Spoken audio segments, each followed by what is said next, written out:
ਵਾਹਿਗੁਰੂ ਜੀ ਕਾ ਖਾਲਸਾ ਵਾਹਿਗੁਰੂ ਜੀ ਕੀ ਫਤਿਹ। World news ਦੇਖ ਰਹੇ ਸਾਰੇ ਦਰਸ਼ਕਾਂ ਦਾ ਸਵਾਗਤ ਹੈ। ਮੈਂ ਹਾਂ ਗੁਰਿੰਦਰ ਸਿੰਘ। ਖਬਰਾਂ ਦੀ ਸ਼ੁਰੂਆਤ ਕਰ ਲੈਂਦੇ ਹਾਂ ਹੈਡਲਾਈਨਸ ਦੇ ਨਾਲ।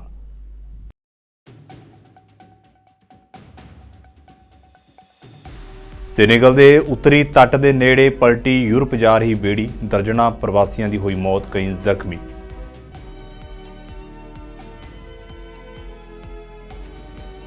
ਇਮਰਾਨ ਖਾਨ ਅਤੇ ਬੁਸ਼ਰਾ ਬੀਬੀ ਦੇ ਖਿਲਾਫ ਅਲ ਕਾਦਰ ਭ੍ਰਿਸ਼ਟਾਚਾਰ ਕੇਸ ਦੇ ਵਿੱਚ ਆਇਦ ਕੀਤੇ ਗਏ ਦੋਸ਼, 6 ਮਾਰਚ ਨੂੰ ਹੋਵੇਗੀ ਅਗਲੀ ਸੁਣਵਾਈ।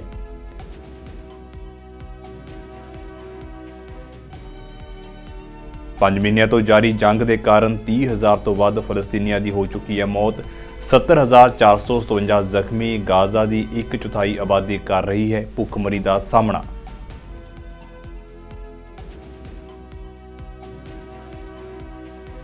ਚੋਣਾਂ ਤੋਂ ਕੁਝ ਦਿਨ ਪਹਿਲਾਂ ਪੁਤਿਨ ਨੇ ਰੂਸ ਦੇ ਲੋਕਾਂ ਨੂੰ ਕੀਤਾ ਸੰਬੋਧਨ, ਕਿਹਾ ਰੂਸ ਨੂੰ ਕਮਜ਼ੋਰ ਕਰਨਾ ਚਾਹੁੰਦੇ ਹਨ ਪੱਛਮੀ ਦੇਸ਼।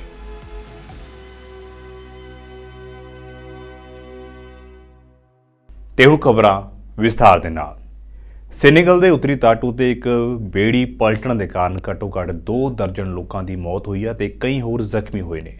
ਸਥਾਨਕ ਗਵਰਨਰ ਨੇ ਦੱਸਿਆ ਹੈ ਕਿ ਇਹ ਬੇੜੀ ਯੂਰਪ ਜਾ ਰਹੀ ਸੀ ਅਤੇ ਸੇਂਟ ਲੂਇਸ ਦੇ ਕਸਬੇ ਨੇੜੇ ਪਲਟ ਗਈ, ਜਿੱਥੇ ਬੁੱਧਵਾਰ ਦੁਪਹਿਰ ਨੂੰ ਲਾਸ਼ਾਂ ਰੁੜ ਕੇ ਕਿਨਾਰੇ ਉੱਤੇ ਆ ਗਈਆਂ, ਜਿਸ ਮਗਰੋਂ ਅੱਗ ਬੁਝਾਊ ਵਿਭਾਗ ਨੂੰ ਸੂਚਿਤ ਕੀਤਾ ਗਿਆ। ਇਹ ਹਾਦਸਾ ਬਹੁਤ ਭਿਆਨਕ ਸੀ। ਜ਼ਖਮੀਆਂ ਦਾ ਸੇਂਟ ਲੂਇਸ ਦੇ ਇੱਕ ਹਸਪਤਾਲ ਦੇ ਵਿੱਚ ਇਲਾਜ ਚੱਲ ਰਿਹਾ ਹੈ ਅਤੇ ਹਾਦਸੇ ਦੇ ਆਲੇ-ਦੁਆਲੇ ਦੇ ਹਾਲਾਤਾਂ ਦੀ ਜਾਂਚ ਸ਼ੁਰੂ ਕਰ ਦਿੱਤੀ ਗਈ ਹੈ। Spanish migration advocacy group walking borders ਅਨੁਸਾਰ ਪਿਛਲੇ ਸਾਲ ਲੱਕੜ ਦੀਆਂ ਬੇੜੀਆਂ ਉੱਤੇ ਸੈਨੇਗਲ ਤੋਂ ਰਵਾਨਾ ਹੋਣ ਵਾਲੇ ਪ੍ਰਵਾਸੀਆਂ ਦੀ ਗਿਣਤੀ ਵਿੱਚ ਵਾਧਾ ਹੋਇਆ ਸੀ ਅਤੇ 2023 ਦੇ ਪਹਿਲੇ 6 ਮਹੀਨਿਆਂ ਦੇ ਵਿੱਚ ਸਮੁੰਦਰੀ ਰਸਤੇ ਸਪੇਨ ਪਹੁੰਚਣ ਦੀ ਕੋਸ਼ਿਸ਼ ਕਰਦੇ ਹੋਏ ਲਗਭਗ 1000 ਲੋਕਾਂ ਦੀ ਮੌਤ ਹੋ ਗਈ ਸੀ। ਬੇਰੁਜ਼ਗਾਰੀ, ਰਾਜਨੀਤਿਕ ਅਸ਼ਾਂਤੀ ਅਤੇ ਜਲਵਾਯੂ ਪਰਿਵਰਤਨ ਦੇ ਪ੍ਰਭਾਵ ਵਰਗੇ ਕਾਰਕ ਪ੍ਰਵਾਸੀਆਂ ਨੂੰ ਭੀੜ ਭੜੱਕੇ ਵਾਲੀਆਂ ਬੇੜੀਆਂ ਉੱਤੇ ਆਪਣੀ ਜਾਨ ਖਤਰੇ ਵਿੱਚ ਪਾਉਣ ਲਈ ਮਜਬੂਰ ਕਰਦੇ ਨੇ। Bureau report. ਇਮਰਾਨ ਖਾਨ ਦੀ ਪਾਰਟੀ PTI ਦਾ ਦੋਸ਼ ਹੈ ਕਿ ਹਾਲ ਹੀ ਦੇ ਵਿੱਚ ਹੋਈਆਂ ਆਮ ਚੋਣਾਂ ਦੇ ਵਿੱਚ ਧਾਂਦਲੀ ਹੋਈ ਹੈ ਤੇ ਕੁਝ ਦਿਨ ਪਹਿਲਾਂ ਪਾਕਿਸਤਾਨ ਦੇ ਇੱਕ ਸਾਬਕਾ ਅਧਿਕਾਰੀ ਨੇ ਵੀ PTI ਦੇ ਦਾਅਵਿਆਂ ਨੂੰ ਸਹੀ ਠਹਿਰਾਉਂਦੇ ਹੋਏ ਹੈਰਾਨ ਕਰਨ ਵਾਲੇ ਖੁਲਾਸੇ ਕੀਤੇ ਸਨ। ਹੁਣ ਇੱਕ ਵਾਰ ਫਿਰ ਅਜਿਹੇ ਸਬੂਤ ਸਾਹਮਣੇ ਆਏ ਨੇ ਜੋ ਪਾਕਿਸਤਾਨ ਦੀਆਂ ਚੋਣਾਂ ਵਿੱਚ ਧਾਂਦਲੀ ਦੇ ਦਾਅਵਿਆਂ ਦੀ ਪੁਸ਼ਟੀ ਕਰਦੇ ਨੇ।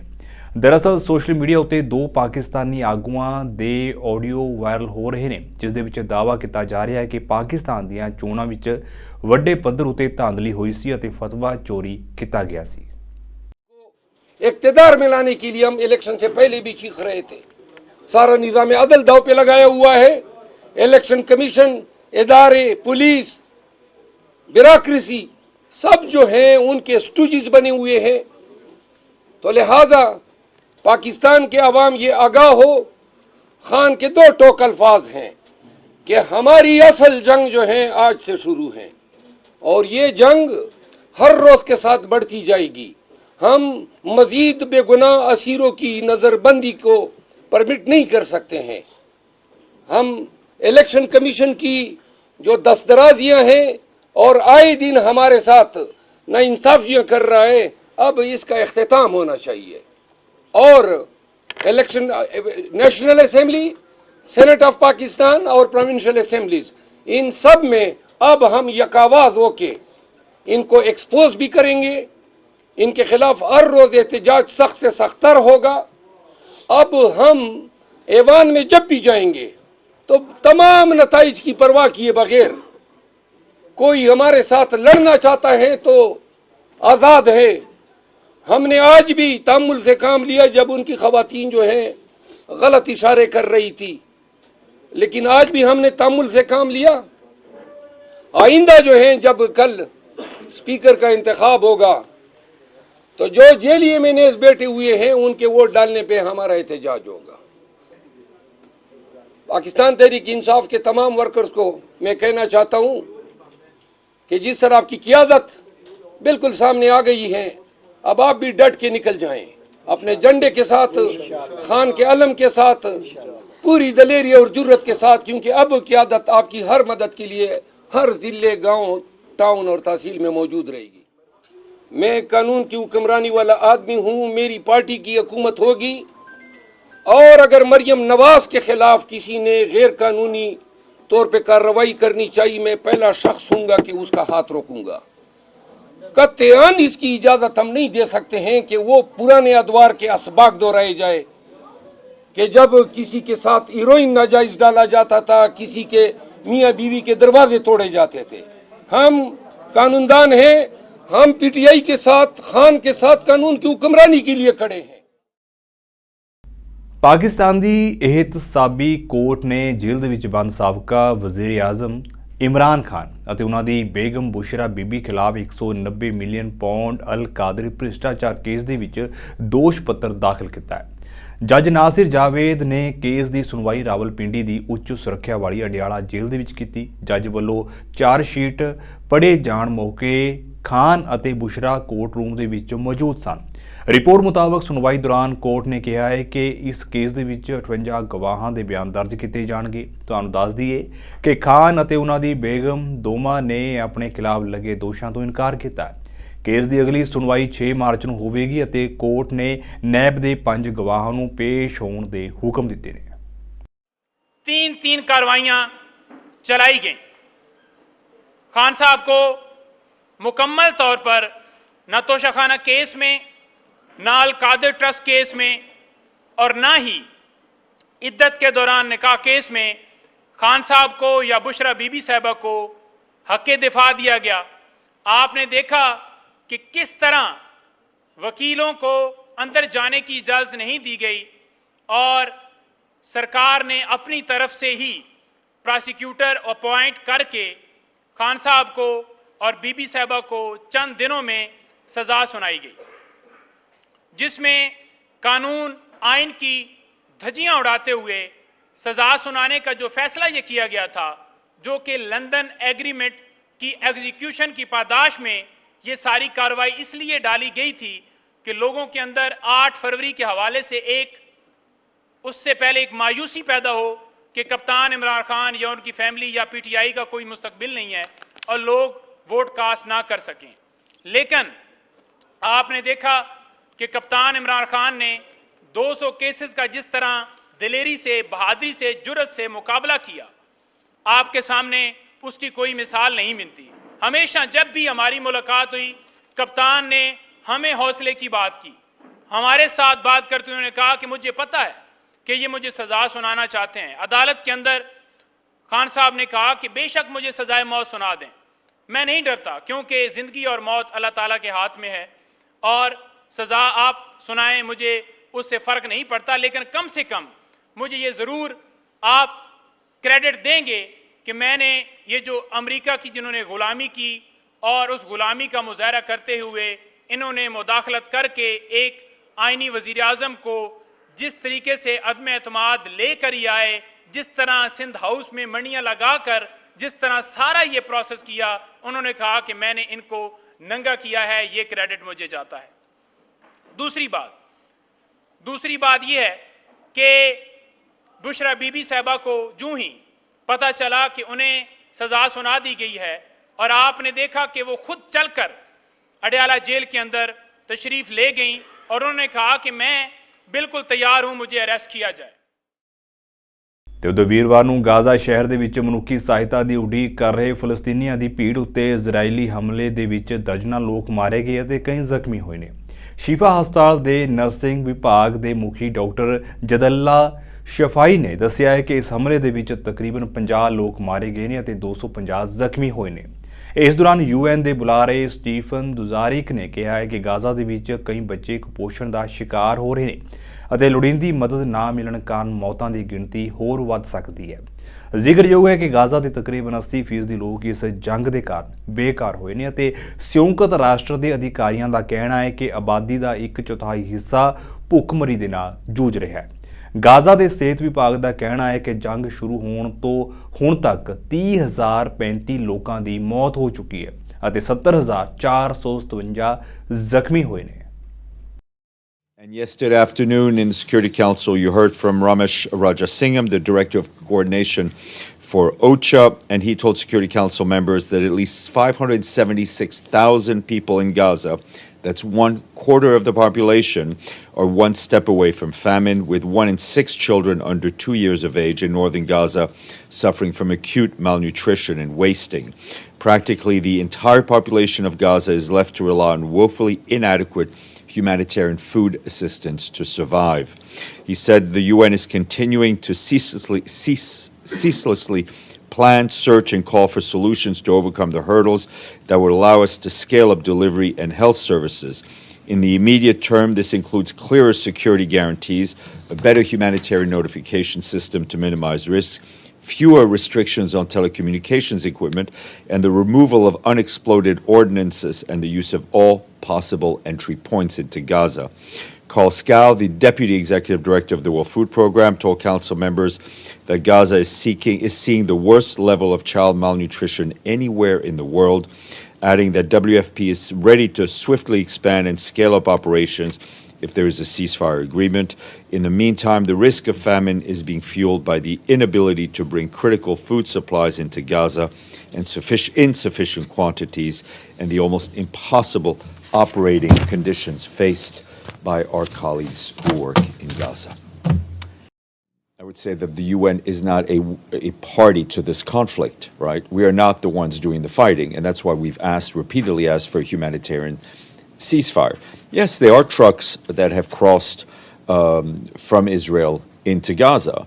The situation in Gaza is, as we've described it numerous times, almost impossible for us to do humanitarian work. There is an active conflict going on. There's a there's a breakdown of law and order. There is insufficient coordination on the security end, on deconfliction with Israel. We've laid out all the challenges. That doesn't stop us from working. It doesn't stop our colleagues who are on the ground, Palestinians, international staff, of putting their lives at risk to distribute humanitarian aid wherever they can. But it is a distribution, it is an opportunistic distribution, as opposed to one that should be better funded, better organized, and more efficient if there was a ceasefire.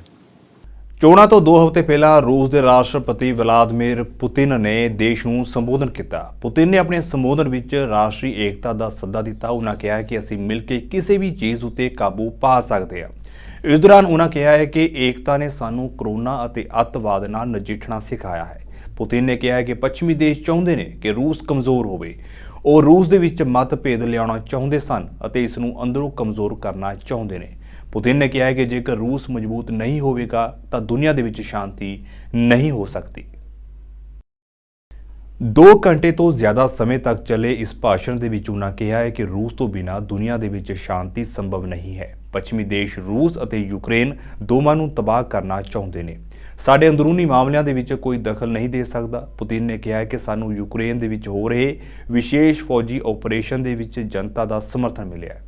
ਉਹਨਾਂ ਨੇ ਜੰਗ ਲੜ ਰਹੇ ਫੌਜੀਆਂ ਨੂੰ hero ਦੱਸਿਆ। ਇਸ ਦੌਰਾਨ ਪੁਤਿਨ ਨੇ ਜੰਗ ਦੇ ਵਿੱਚ ਮਾਰੇ ਗਏ ਫੌਜੀਆਂ ਲਈ 1 ਮਿੰਟ ਦਾ ਮੌਨ ਵੀ ਰੱਖਿਆ। ਇਸ ਤੋਂ ਬਾਅਦ ਉਹਨਾਂ ਕਿਹਾ ਹੈ ਕਿ ਰੂਸ ਆਪਣੀ ਆਜ਼ਾਦੀ ਲਈ ਲੜ ਰਿਹਾ ਹੈ। ਅਮਰੀਕਾ ਦੇਸ਼ ਦੇ ਵਿੱਚ ਵੰਡ ਪੈਦਾ ਕਰਨ ਦੀ ਕੋਸ਼ਿਸ਼ ਕਰ ਰਿਹਾ ਹੈ। ਉਹ ਦੇਸ਼ ਦੇ ਵਿੱਚ ਵੰਡ ਨੂੰ ਵਧਾਵਾ ਦੇਣ ਲਈ ਪੂਰੀ ਤਰ੍ਹਾਂ ਕੰਮ ਕਰ ਰਿਹਾ ਹੈ, ਪਰ ਏਕਤਾ ਰਾਹੀਂ ਅਸੀਂ ਕਿਸੇ ਵੀ ਸਥਿਤੀ ਦਾ ਸਾਹਮਣਾ ਕਰ ਸਕਦੇ ਹਾਂ। ਪੁਤਿਨ ਨੇ ਕਿਹਾ ਹੈ ਕਿ ਕੋਈ ਵੀ ਦੇਸ਼ ਸਾਡੇ ਅੰਦਰੂਨੀ ਮਾਮਲਿਆਂ ਦੇ ਵਿੱਚ ਦਖਲ ਨਹੀਂ ਦੇ ਸਕਦਾ। ਪੁਤਿਨ ਨੇ ਕਿਹਾ ਹੈ ਕਿ ਜਿਸ ਕਿਸੇ ਨੇ ਵੀ ਰੂਸ ਉੱਤੇ ਹਮਲਾ ਕਰਨ ਦੀ ਕੋਸ਼ਿਸ਼ ਕੀਤੀ ਉਸ ਨੂੰ ਜਵਾਬ ਦਿੱਤਾ ਜਾਵੇਗਾ। ਫੈਡਰਲ ਅਸੈਂਬਲੀ ਨੂੰ ਸੰਬੋਧਨ ਕਰਦੇ ਹੋਏ ਪੁਤਿਨ ਨੇ ਕਿਹਾ ਹੈ ਕਿ ਪੱਛਮ ਨੂੰ ਦੁਨੀਆ ਨੂੰ ਭੜਕਾਉਣ ਦੀ ਆਦਤ ਹੈ ਅਤੇ ਉਹ ਲਗਾਤਾਰ ਗਲੋਬਲ ਸੰਘਰਸ਼ ਨੂੰ ਵਧਾ ਰਿਹਾ ਹੈ। ਪੁਤਿਨ ਨੇ ਐਲਾਨ ਕੀਤਾ ਹੈ ਕਿ ਸਵੀਡਨ ਅਤੇ ਫਿਨਲੈਂਡ ਦੇ ਨਾਟੋ ਦੇ ਵਿੱਚ ਸ਼ਾਮਲ ਹੋਣ ਤੋਂ ਬਾਅਦ ਪੱਛਮ ਦੇ ਵਿੱਚ ਰੂਸੀ ਹਥਿਆਰਬੰਦ ਬਲਾਂ ਨੂੰ ਹੋਰ ਮਜ਼ਬੂਤ ਕੀਤਾ ਜਾਵੇਗਾ। ਪੁਤਿਨ ਨੇ ਅਮਰੀਕਾ ਦੇ ਦਾਅਵਿਆਂ ਨੂੰ ਖਾਰਜ ਕੀਤਾ ਕਿ ਰੂਸ ਯੂਰਪ ਉੱਤੇ ਹਮਲਾ ਕਰ ਸਕਦਾ ਹੈ। ਪੁਤਿਨ ਨੇ ਕਿਹਾ ਹੈ ਕਿ ਅਮਰੀਕਾ ਦੇਸ਼ ਨੂੰ ਜੰਗ ਲਈ ਉਕਸਾਉਂਦਾ ਹੈ। ਉਸਨੇ ਯੂਕਰੇਨ, ਮੱਧ ਪੂਰਬ ਅਤੇ ਹੋਰ ਖੇਤਰਾਂ ਦੇ ਵਿੱਚ ਸੰਘਰਸ਼ ਨੂੰ ਭੜਕਾਇਆ ਅਤੇ ਇਸ ਨੂੰ ਝੂਠ ਬੋਲ ਕੇ ਛੁਪਾਇਆ ਹੈ। ਪੁਤਿਨ ਨੇ ਕਿਹਾ ਹੈ ਕਿ ਅਮਰੀਕਾ ਨੇ ਇੱਕ ਹੋਰ ਝੂਠ ਬੋਲਿਆ ਕਿ ਰੂਸ ਨੇ ਪੁਲਾੜ ਦੇ ਵਿੱਚ ਪਰਮਾਣੂ ਹਥਿਆਰ ਤਾਇਨਾਤ ਕੀਤੇ ਹਨ। ਦਿੱਲੀ ਚਲੋ ਅੰਦੋਲਨ ਦੇ ਦੌਰਾਨ ਖਨੌਰੀ ਬਾਰਡਰ ਉੱਤੇ 21 ਫਰਵਰੀ ਨੂੰ ਪੁਲਿਸ ਵੱਲੋਂ ਸ਼ਹੀਦ ਕੀਤੇ ਗਏ ਕਿਸਾਨ ਸ਼ੁਭਕਰਨ ਸਿੰਘ ਦਾ ਅੱਜ 8 ਦਿਨਾਂ ਬਾਅਦ ਸੰਸਕਾਰ ਕੀਤਾ ਗਿਆ। ਸ਼ੁਭਕਰਨ ਦੀ ਮ੍ਰਿਤਕ ਦੇਹ ਨੂੰ ਸਵੇਰੇ ਪਹਿਲਾਂ ਖਨੌਰੀ ਬਾਰਡਰ ਲਿਜਾਇਆ ਗਿਆ, ਜਿੱਥੇ ਕਿਸਾਨਾਂ ਦੇ ਵੱਲੋਂ ਸ਼ਹੀਦ ਨੂੰ ਸ਼ਰਧਾਂਜਲੀ ਦਿੱਤੀ ਗਈ। ਇਸ ਤੋਂ ਬਾਅਦ ਬਠਿੰਡਾ ਦੇ ਜੱਦੀ ਪਿੰਡ ਦੇ ਵਿੱਚ ਨੌਜਵਾਨ ਕਿਸਾਨ ਸ਼ੁਭਕਰਨ ਦਾ ਸੰਸਕਾਰ ਕਰ ਦਿੱਤਾ ਗਿਆ, ਜਿੱਥੇ ਵੱਡੀ ਗਿਣਤੀ ਵਿੱਚ ਕਿਸਾਨਾਂ ਸਮੇਤ ਆਮ ਲੋਕਾਂ ਦਾ ਵੀ ਇਕੱਠ ਵੇਖਣ ਨੂੰ ਮਿਲਿਆ। ਇੱਥੇ ਤੁਹਾਨੂੰ ਇਹ ਵੀ ਦੱਸ ਦਈਏ ਕਿ ਪੰਜਾਬ ਪੁਲਿਸ ਨੇ ਇਸ ਮਾਮਲੇ ਵਿੱਚ ਅਣਪਛਾਤੇ ਲੋਕਾਂ ਖਿਲਾਫ IPC ਦੀ ਧਾਰਾ 302 ਅਤੇ 114 ਦੇ ਤਹਿਤ ਮਾਮਲਾ ਦਰਜ ਕਰ ਦਿੱਤਾ ਹੈ। ਹੁਣ ਇਹ ਵੇਖਣਾ ਹੋਵੇਗਾ ਕਿ ਸਰਕਾਰ ਸ਼ੁਭਕਰਨ ਨੂੰ ਕਦੋਂ ਤੱਕ ਇਨਸਾਫ ਦੇਵੇਗੀ। ਪਰ ਜੋ ਕੋਈ ਸ਼ੁਭਕਰਨ ਪੂਰੇ ਦੇਸ਼ ਦੀ ਕਿਸਾਨੀ ਲਈ ਕਰ ਗਿਆ, ਇਹ ਮੇਰਾ ਖਿਆਲ ਆ ਵੱਡੇ ਵੱਡੇ ਸਾਡੇ ਵਰਗੇ ਲੀਡਰਾਂ ਦੇ ਹਿੱਸੇ ਵੀ ਨਹੀਂ ਆਉਂਦਾ। ਜਿੱਡੀ ਵੱਡੀ ਕੌਮ ਨੂੰ ਕਿਸਾਨੀ ਨੂੰ ਦੇ ਕੇ ਗਿਆ ਹੈ। ਸੋ ਆਪਾਂ ਜਿਸ ਤਰੀਕੇ ਦੇ ਨਾਲ ਅੱਜ ਤੁਸੀਂ ਸਾਰਿਆਂ ਨੇ ਬੜੇ ਦੁਖਦਾਈ ਮਾਹੌਲ ਦੇ ਵਿੱਚ ਇਸ ਔਖੇ ਸਮੇਂ ਦੇ ਉੱਤੇ ਪਰਿਵਾਰ ਦੇ ਨਾਲ ਆਪਾਂ ਸਾਰਿਆਂ ਨੇ ਆ ਕੇ ਮੋਢੇ ਨਾਲ ਮੋਢਾ ਲਾ ਕੇ ਖੜੇ ਹੋ, ਮੈਂ ਇਹ ਉਮੀਦ ਕਰਦਾ ਕਿ ਸ਼ੁਭਕਰਨ ਦੀ ਜਿਹੜੀ ਸੋਚ ਨੂੰ ਲੈ ਕੇ ਸ਼ੁਭਕਰਨ ਨੇ ਸ਼ਹਾਦਤ ਦਿੱਤੀ ਹੈ, ਜਿਹੜੀ ਲੜਾਈ ਨੂੰ ਲੈ ਕੇ ਸ਼ੁਭਕਰਨ ਨੇ ਆਪਣੇ ਪ੍ਰਾਣਾਂ ਦੀ ਆਹੂਤੀ ਦਿੱਤੀ ਹੈ, ਇਸ ਲੜਾਈ ਨੂੰ ਅੱਗੇ ਤੋਰਨਾ ਆਪਣੇ ਲੋਕਾਂ ਦੇ ਹਿੱਸੇ ਆਉਂਦਾ ਹੈ। ਜੋ ਸਾਡੇ ਨੌਜਵਾਨ ਨੇ ਪ੍ਰਾਣਾਂ ਦੀ ਆਹੂਤੀ ਦੇ ਕੇ ਕਿਸਾਨੀ ਦੇ ਲਈ ਇੱਕ ਵਿਲੱਖਣ ਸ਼ਹਾਦਤ ਦਾ ਮਿਸਾਲ ਕਾਇਮ ਕੀਤੀ ਹੈ। ਮੇਰਾ ਖਿਆਲ ਹੈ ਕਿਸਾਨੀ ਦੀ ਦੁਨੀਆ ਦੇ ਵਿੱਚ ਹਮੇਸ਼ਾ ਧਰੂ ਤਾਰੇ ਦੀ ਤਰ੍ਹਾਂ ਚਮਕਦਾ ਰਹੇਗਾ ਸ਼ੁਭਕਰਨ ਦਾ ਨਾਮ। ਸੋ ਮੈਂ ਜ਼ਿਆਦਾ ਬੋਲਣ ਵਾਸਤੇ ਕੁਝ ਅੱਜ ਵਕਤ ਨਹੀਂ ਹੈ, ਜੇ ਕਿ ਬਹੁਤ ਸਾਰੀਆਂ ਗੱਲਾਂ ਆਪਾਂ ਕਰੀਏ, ਲੇਕਿਨ ਇੰਨੀ ਕੁ ਹੈ ਕਿ ਮੈਂ ਤੁਹਾਨੂੰ ਸਭ ਨੂੰ ਹੱਥ ਜੋੜ ਕੇ ਬੇਨਤੀ ਕਰਦਾ ਕਿ ਭੋਗ ਦਾ ਜਿਹੜਾ ਦਿਨ ਤੈਅ ਕਰਾਂਗੇ ਉਸ ਟਾਈਮ ਦੇ ਉੱਤੇ ਹੋ ਗਿਆ ਕੱਲ ਨੂੰ ਫੁੱਲ ਚੁੱਕ ਕੇ ਖੰਡ ਪਾਠ ਪ੍ਰਕਾਸ਼ ਕਰਾ ਕੇ 3 ਤਰੀਕ ਫੈਸਲਾ ਹੋਇਆ, ਦੱਸਿਆ ਪ੍ਰਬੰਧਕਾਂ ਨੇ ਕਿ ਕੱਲ ਨੂੰ ਫੁੱਲ ਚੁੱਕਣ ਦੀ ਰਸਮ ਕਰਨ ਤੋਂ ਬਾਅਦ ਸ੍ਰੀ ਅਖੰਡ ਪਾਠ ਸਾਹਿਬ ਦੇ ਪ੍ਰਕਾਸ਼ ਕਰਵਾ ਕੇ ਤੇ 3 ਤਰੀਕ ਨੂੰ ਉਹਨਾਂ ਦੇ ਭੋਗ ਪਾਏ ਜਾਣੇ ਆ, ਔਰ ਜਗ੍ਹਾ ਵੀ ਜਿਹੜੀ ਹੈ ਤੈਅ ਕਰਕੇ ਤੁਹਾਡੇ ਸਾਰਿਆਂ ਤੱਕ ਪਹੁੰਚਦੀ ਕਰ ਦਿਆਂਗੇ। ਲੇਕਿਨ ਆਪਣਾ ਸਮੁੱਚੀ ਕਿਸਾਨ ਜਮਾਤ ਦਾ, ਮਜ਼ਦੂਰ ਜਮਾਤ ਦਾ, ਕਿਰਤੀ ਲੋਕਾਂ ਦਾ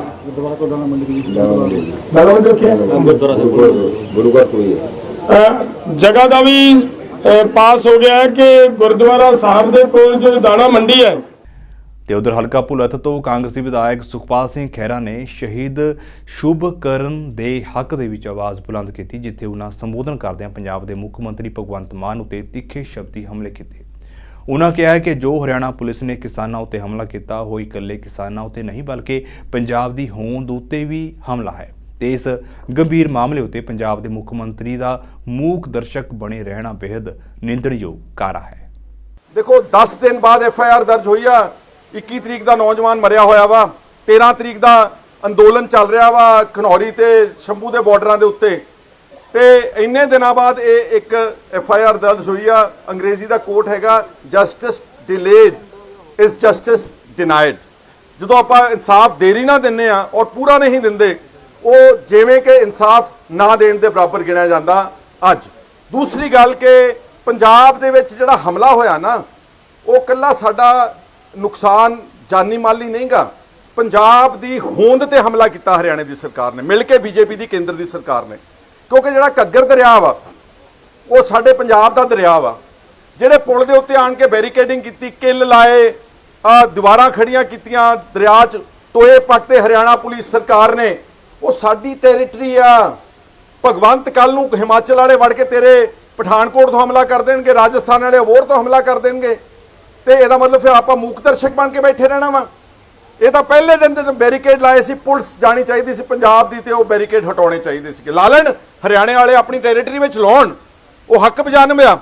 ਇੱਥੇ ਕਿਉਂ ਲਾਉਣ? ਕੀ ਪੁਲਿਸ ਕੱਲੇ ਵਿਰੋਧੀਆਂ ਦੇ ਖਿਲਾਫ ਹਮਲੇ ਕਰਨ ਵਾਸਤੇ, ਪਰਚੇ ਝੂਠੇ ਕਰਨ ਵਾਸਤੇ, ਜੇਲਾਂ ਛੁੱਟਣ ਵਾਸਤੇ? ਜਿਹੜਾ ਬੋਲਦਾ ਚੱਕ ਦਿਓ, ਠੋਕ ਦਿਓ, 1 ਪਰਚਾ 2 ਪਰਚੇ ਠੋਕ ਦਿਓ, ਚੱਕ ਲਓ, ਢਾ ਲਓ। ਕੀ ਪੰਜਾਬ ਪੁਲਿਸ ਇਸ ਕੰਮ ਵਾਸਤੇ ਕਿ ਆਹ ਜਿਹੜੇ ਬੈਰੀਕੇਡਿੰਗ ਲਾਏ ਸੀ ਇਹਨੂੰ ਹਟਾਉਣਾ ਚਾਹੀਦਾ ਸੀਗਾ? ਇਸ ਤੋਂ ਇਲਾਵਾ 250 ਬੰਦਾ ਕਿਸਾਨਾਂ ਦਾ ਘੱਟੋ ਘੱਟ, ਜਿਹਦੇ 'ਚ ਪੱਤਰਕਾਰ ਵੀ ਨੇ, ਉਹ ਜ਼ਖਮੀ ਪਏ ਨੇ, ਲਹੂ ਲੁਹਾਨ, ਕਿਸੇ ਦੀ ਅੱਖਾਂ ਤੋੜ ਦਿੱਤੀਆਂ, ਇੱਥੋਂ ਜ਼ਖਮੀ ਕਰਤੇ, ਕਿਸੇ ਲੱਤ ਤੋੜ ਦਿਆ। ਪ੍ਰੀਤਪਾਲ ਵਿਚਾਰਾ ਬੋਰੀ 'ਚ ਚੱਕ ਕੇ ਲੈ ਗਏ ਹਰਿਆਣੇ, ਬੋਰੀਆਂ 'ਚ ਲੈ ਗਏ ਸਾਡੇ ਨੌਜਵਾਨਾਂ ਨੂੰ ਚੱਕ ਕੇ ਹਰਿਆਣੇ ਦੇ ਵਿੱਚ ਬੋਰੀਆਂ 'ਚ, ਜਿਵੇਂ ਕਿ ਅਸੀਂ ਕੋਈ ਮਾੜੀ ਮੋਟੀ ਕੋਈ ਚੀਜ਼ ਹੁੰਨੇ ਆ, ਕੋਈ ਇੱਟਾਂ ਰੋੜੇ ਹੁੰਨੇ ਆ ਜੋ ਬੋਰੀਆਂ 'ਚ ਪਾ ਕੇ, ਬੱਜਰੀ ਹੁੰਨੇ ਜਿੱਦਾਂ। ਇਹ ਸਾਡੀ ਇਹ ਭਗਵੰਤ ਦੀ ਔਕਾਤ ਨਜ਼ਰ ਆ ਰਹੀ। ਉੱਥੋਂ 250 ਬੰਦਾ ਫੱਟੜ, FIR ਕਿਉਂ ਨਹੀਂ ਦਰਜ ਹੋਈ? ਇਸ ਤੋਂ ਨਾਲ ਸਾਡੇ ਟਰੈਕਟਰ ਭੰਨੇ ਆ, ਸਾਡੇ ਨਿਸ਼ਾਨ ਸਾਹਿਬ ਨੂੰ ਪੈਰਾਂ ਥੱਲੇ ਕੁਚਲਿਆ, ਉੱਥੇ ਹਰਿਆਣਾ ਦੇ ਪੁਲਿਸ ਵਾਲੇ ਗੰਦੀਆਂ ਗਾਲਾਂ ਕੱਢੀਆਂ। ਉੱਥੇ ਕਿਸਾਨਾਂ ਦਾ ਝੰਡਾ ਜਿਹੜਾ ਇਹ ਸਾਡੇ ਝੰਡਾ ਤੇ ਸਾਡਾ ਟਰੈਕਟਰ ਹੈ ਨਾ, ਇਹ ਸਾਡੀ ਆਤਮਾ ਵਾ। ਜਦੋਂ ਉਹਦੇ ਤੇ ਡੰਡਾ ਮਾਰਦੇ, ਸਮਝ ਲਓ ਸਾਡੀ ਆਤਮਾ ਤੇ ਡੰਡਾ ਮਾਰਦੇ। ਜਦੋਂ ਝੰਡੇ ਨੂੰ ਕੁਚਲਦੇ ਥੱਲਿਓਂ, ਉਹ ਸਾਡੇ ਕੈਨੇਡਾ ਵਿੱਚ ਕੰਮ ਕਰਵਾਉਣ ਤੋਂ ਬਾਅਦ ਆਪਣੇ ਮੁਲਾਜ਼ਮਾਂ ਦੀਆਂ ਤਨਖਾਹਾਂ ਨਾ ਦੇਣ ਦੇ ਮਾਮਲੇ ਅਕਸਰ ਸੁਰਖੀਆਂ ਬਣਦੇ ਨੇ।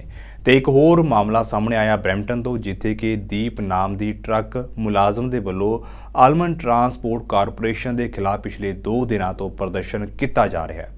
ਉਹਨਾਂ ਦੋਸ਼ ਲਾਇਆ ਕਿ ਕੰਪਨੀ ਵੱਲੋਂ ਉਸ ਦਾ ਬਣਦਾ ਹੱਕ ਨਹੀਂ ਦਿੱਤਾ ਗਿਆ।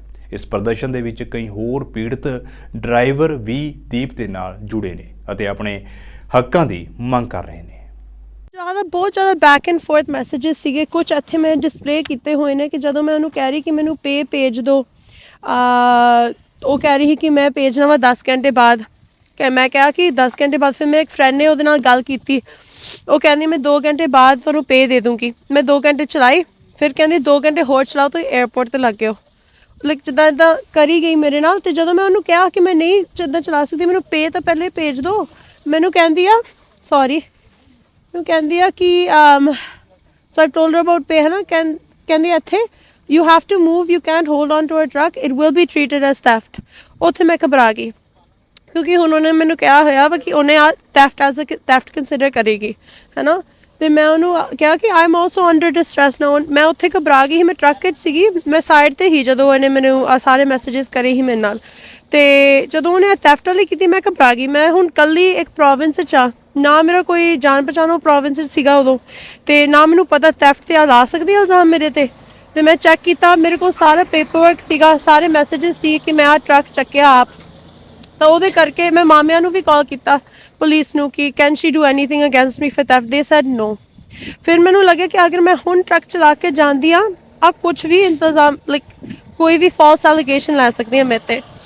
ਅਤੇ ਉਸ ਤੋਂ ਬਾਅਦ ਮੈਂ ਉਹਨੂੰ ਕਿਹਾ ਲਾਈਕ ਆਮ ਜਸਟ ਡਰਾਈਵਿੰਗ। ਉਹਨੇ ਫਿਰ ਲਾਈਕ ਜਦੋਂ ਮੈਂ ਸਾਰਾ ਕਿਹਾ ਕਿ ਮੈਂ ਤੁਹਾਨੂੰ ਹੈਲਪ ਕਰਦੀ ਹਾਂ, ਕੋਈ ਨਵਾਂ ਡਰਾਈਵਰ ਅਰੇਂਜ ਕਰੋ, ਸਾਰਾ ਕੁਛ, ਕਹਿੰਦੀ where is the truck, just answer me where is my truck. ਜਦੋਂ ਮੈਨੂੰ ਹੋਰ ਡਰਾ ਰਹੀ ਸੀ ਕਿ ਥੈਫਟ ਦੇ ਐਲੀਗੇਸ਼ਨ ਨਾਲ, ਰਾਈਟ। ਸੋ ਮੈਂ ਉਹਨੂੰ ਸਿੱਧਾ ਕਹਿਤਾ I'm going to Esso. I was advised to go to Esso to fill up the gas tank by ਇਹਨਾਂ ਦੇ ਕੋਈ ਹੋਰ ਇੰਪਲੋਈ ਨਿੱਕੀ, ਉੱਥੇ ਜਾ ਰਹੀ ਹਾਂ। ਅਤੇ ਮੈਂ ਫਿਰ ਉਹ ਜ਼ਿਆਦਾ ਦੂਰ ਹੀ, ਉਹ 1 hour and a half ਅਵੇ ਹੀ। ਮੈਂ ਰਾਈਟ ਨਾਓ ਉੱਥੇ ਇਮੋਸ਼ਨਲੀ ਥੋੜ੍ਹੀ ਜਿਹੀ ਡਿਸਟਰੋਟ ਸੀ ਕਿ ਰਾਈਟ ਨਾਓ ਉਹਨੇ ਆਲਰੇਡੀ ਕਹਿ ਤਾ ਕਿ ਉਹਨੇ ਚੋਰੀ ਦਾ ਇਲਜ਼ਾਮ ਲਾਉਣਾ।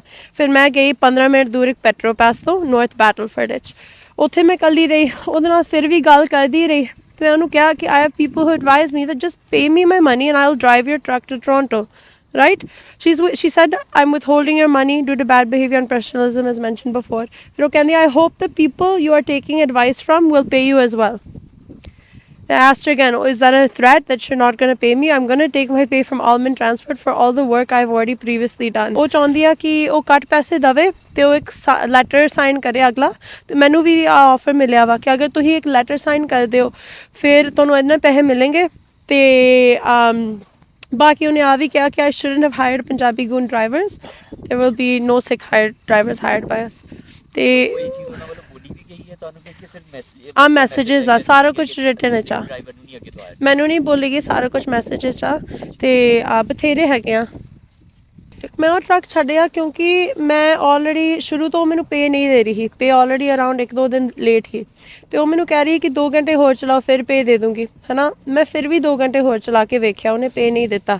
ਫਿਰ ਉਹ ਮੈਨੂੰ ਧਮਕੀ 'ਚ ਰੱਖਿਆ ਉਹਨੇ ਕਿ ਅਗਰ ਤੁਸੀਂ ਹੁਣ ਟਰੱਕ ਨਹੀਂ ਚਲਾਉਂਦੇ, ਹੈ ਨਾ, ਫਿਰ I am going to accuse you of theft. Bharat ਵਿੱਚ ਚੱਲ ਰਹੇ ਕਿਸਾਨਾਂ ਦੇ ਧਰਨੇ ਦੇ ਸੰਬੰਧ ਵਿੱਚ ਹੁਣ ਕੈਨੇਡਾ ਦੇ ਲੋਕ ਵੀ ਨਿੱਤਰ ਆਏ ਨੇ। ਇਸ ਸੰਬੰਧੀ ਸਿੱਖ ਮੋਟਰਸਾਈਕਲ ਕਲੱਬ ਆਫ ਓਨਟਾਰੀਓ ਵੱਲੋਂ ਇੱਕ ਰੈਲੀ ਦਾ ਪ੍ਰਬੰਧ ਕੀਤਾ ਗਿਆ। ਇਹ ਮੋਟਰਸਾਈਕਲ ਰੈਲੀ ਓਨਟਾਰੀਓ ਖਾਲਸਾ ਦਰਬਾਰ ਤੋਂ ਸ਼ੁਰੂ ਹੋਈ ਅਤੇ ਟੋਰਾਂਟੋ ਦੇ ਕੌਂਸਲੇਟ ਜਨਰਲ ਆਫ ਇੰਡੀਆ ਦੇ ਦਫ਼ਤਰ ਦੇ ਬਾਹਰ ਜਾ ਕੇ ਖਤਮ ਹੋਈ। ਜ਼ਿਕਰਯੋਗ ਹੈ ਕਿ ਜਦੋਂ ਪਹਿਲਾਂ ਵੀ ਕਿਸਾਨਾਂ ਵੱਲੋਂ ਧਰਨਾ ਦਿੱਤਾ ਗਿਆ ਸੀ ਤਾਂ ਕੈਨੇਡਾ ਭਰ ਦੇ ਵਿੱਚ ਸਿੱਖ ਮੋਟਰਸਾਈਕਲ ਕਲੱਬ ਦੇ ਮੈਂਬਰਾਂ ਵੱਲੋਂ ਰੈਲੀਆਂ ਕੱਢ ਕੇ ਕਿਸਾਨਾਂ ਦਾ ਸਮਰਥਨ ਕੀਤਾ ਗਿਆ ਸੀ। ਅੱਜ ਆਪਾਂ ਸਿੱਖ ਮੋਟਰਸਾਈਕਲ ਕਲੱਬ ਆਫ ontario ਦੇ ਸੱਦੇ ਤੇ ਟੈਕਸੀ ਗੁਰਦੁਆਰਾ ਸਾਹਿਬ ਦੀ ਪਾਰਕਿੰਗ ਲਾਟ ਦੇ ਵਿੱਚ ਇਕੱਠੇ ਹੋਏ ਆ। ਆਪਾਂ ਨੂੰ ਸਾਰਿਆਂ ਨੂੰ ਪਤਾ ਪੰਜਾਬ ਦੇ ਵਿੱਚ ਜਿਹੜਾ ਹਰਿਆਣੇ ਦੇ ਬਾਰਡਰ ਦੇ ਉੱਤੇ ਸਾਡੇ ਕਿਸਾਨ ਵੀਰਾਂ ਨਾਲ ਤਸ਼ੱਦਦ ਜਿਸ ਤਰ੍ਹਾਂ ਦੇ ਉੱਤੇ ਗੋਲੇ ਜਾਂ ਬੰਬ ਵਰਤੇ ਜਾ ਰਹੇ ਨੇ, ਉਹ ਮਨੁੱਖਤਾ ਦੇ ਵਿੱਚ ਸਾਰੀ ਦੁਨੀਆ ਦੇ ਵਿੱਚ ਬੈਨ ਨੇ, ਪਰ ਭਾਰਤ ਦੀ ਸਰਕਾਰ ਵੱਲੋਂ ਵਰਤੇ ਜਾ ਰਹੇ ਨੇ।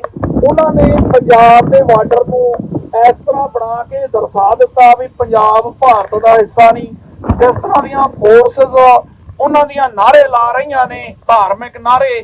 ਸਿੱਖਾਂ ਨੇ ਕਦੇ ਵੀ ਕਿਤੇ ਵੀ ਲੜਾਈ ਲੜੀ ਹੋਵੇ, ਸਾਡਾ ਇੱਕੋ ਨਾਰਾ ਬੋਲੇ ਸੋ ਨਿਹਾਲ ਸਤਿ ਸ੍ਰੀ ਅਕਾਲ, ਉਹ ਲਾ ਕੇ ਸਾਡੇ ਸਿੱਖ ਫੌਜੀ ਪਹਿਲਾਂ ਤੋਂ ਲੈ ਕੇ ਵਰਲਡ ਵਾਰ ਫਸਟ ਸੈਕੰਡ ਜਾਂ ਭਾਰਤ ਵੱਲੋਂ ਵੀ ਕਿਤੇ ਲੜੇ ਹੋਣ, ਇਸ ਤਰ੍ਹਾਂ ਹੀ ਲੜੇ ਨੇ। ਪਰ ਇਹ ਪਹਿਲੀ ਵਾਰੀ ਦੇਖਿਆ ਦੂਜੀ ਧਿਰ ਵੱਲੋਂ ਜੈ ਸ਼੍ਰੀ ਰਾਮ ਦੇ ਨਾਅਰੇ ਲਾ ਕੇ ਜਿਸ ਤਰ੍ਹਾਂ ਦਾ ਪ੍ਰਦਰਸ਼ਨ ਉੱਤੇ, ਜਿਸ ਤਰ੍ਹਾਂ ਦੀਆਂ ਗੋਲੀਆਂ ਲਾਠੀ ਚਾਰਜ ਸਾਡੇ ਵੀਰਾਂ ਦੇ ਉੱਤੇ ਕੀਤਾ ਗਿਆ, ਉਹਦੇ ਰੋਸ ਵਜੋਂ ਆਪਾਂ ਇਹ ਰੈਲੀ ਰੱਖੀ ਸੀ। ਬੇਸ਼ੱਕ ਦੀ ਬਹੁਤ ਠੰਡ ਆ, ਪਰ ਜਿੰਨੇ ਵੀ ਵੀਰ ਭੈਣ ਭਰਾ ਇਸ ਰੈਲੀ ਦੇ ਵਿੱਚ ਪਹੁੰਚੇ ਨੇ, ਅਜੇ ਮੋਟਰਸਾਈਕਲ ਦਾ ਸੀਜ਼ਨ ਸਟਾਰਟ ਨਹੀਂ ਹੋਇਆ, ਪਰ ਆਪਾਂ ਆਪਣਾ ਰੋਸ ਦਰਜ ਕਰਾਉਣ ਵਾਸਤੇ ਭਾਰਤੀ ਕੌਂਸਲੇਟ ਬਲੂ ਸਟਰੀਟ ਤੱਕ ਇੱਥੋਂ ਜਾਣ ਵਾਸਤੇ ਆਪਾਂ 11 ਵਜੇ ਦਾ ਸਮਾਂ ਮਿਲਿਆ ਸੀ। ਉਹਦੇ ਵਾਸਤੇ ਜਿੰਨੇ ਵੀ ਵੀਰ ਭੈਣ ਭਰਾ ਪਹੁੰਚੇ ਨੇ, ਸਾਰਿਆਂ ਦਾ ਬਹੁਤ ਬਹੁਤ ਧੰਨਵਾਦ।